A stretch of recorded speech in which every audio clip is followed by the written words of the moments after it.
paraît que la mort rôde partout, est à l'affût à chaque coin de chaussée.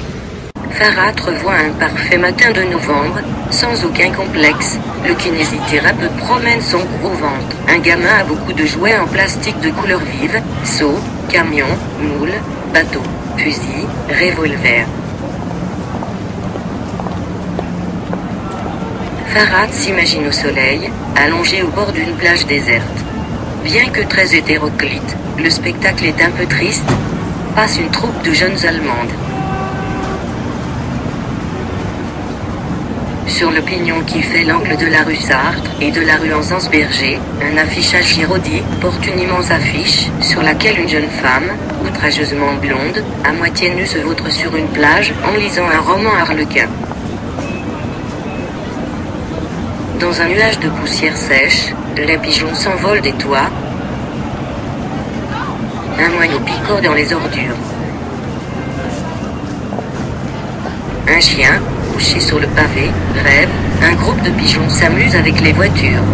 Dieu fait la sieste. La vie a une odeur d'ordure.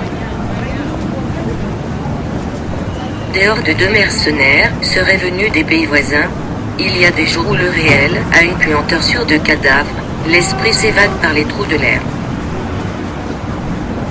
Un groupe de gamins grassouillets joue à s'asperger dans la petite mare d'un parc à la française. Résidence, niche. Le réel reste inaccessible. Les discussions de jeunes touristes allemands introduisent dans le paysage une note exotique. Les jeunes filles ont les joues rouges, les jeunes gens des regards allumés. Il fait un temps à s'endormir sur les terrasses.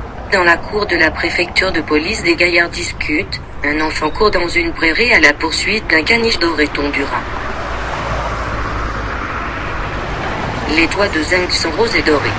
C'est comme si tout devait être à refaire, plus exactement comme si tout cela devait se répéter indéfiniment.